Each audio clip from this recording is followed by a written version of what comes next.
Alam na natin lahat, aware tayong lahat na ngayon buhay na buhay muli ang music industry.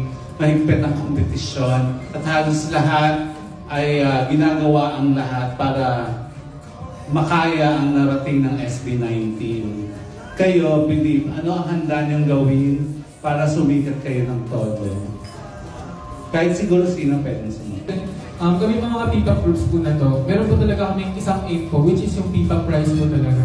So yung PIPA prize po rin, gusto po talaga natin palaganap po yun, outside po sa Philippines. And syempre para mas mapalaki pa po natin yung sarili natin po. So yun po. Again, PIPA ano? PIPA prize po. Anyway, ang question ko is, kasi mainit na pinag-uusapan din yung issue sa TV, yung tungkol sa personal space. Kayo ba pag sumikat, may ganun na rin? Oh my God! Bawal na rin. Pag nasa private, ano po ba kayo? Pag may kasama niyo yung family niyo, wala, hindi kayo kumakanta. Would you require din na sana i-respect yung space niyo, yung privacy? Oo, hindi kayo papapicture, kumakain kasama nanay ko, ganyan. Pwede Kunyari po, matapos po, yes po. Pero pagbibigyan naman po, unlike po na parang if yung sinasabi niyo po na hindi po pagbibigyan, like, siguro po, syempre po sobrang laki ng tulong po ng mga fans and at the same time, so hindi po namin sila i-deny na pagbigyan po. So, there's always a right time for that. Pero naniniwala kayo, kasi syempre mga sikat na kayo or celebrities kayo, meron talaga na magpapapicture, di ba? Actually, hindi naman po natin mapipigilan yung mga gano'n eh. Actually, matutuwa pa nga po kung sakaling may magpa-picture sa akin. Kasi ibig sabihin ng successful kami, di ba?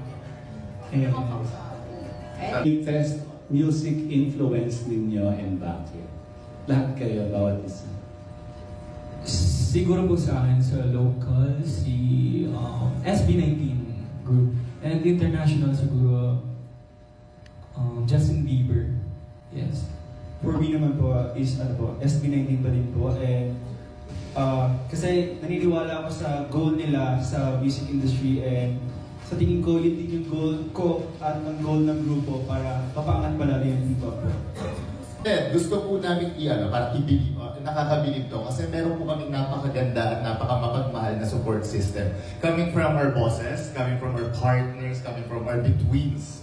Yun po yung isa sa pinakagusto namin ipagmalaki. Bakit po may believe? No? So, actually, we're only standing here today dahil po sa inyong lahat. So, yun po yung gusto namin pinaka-ibalandra.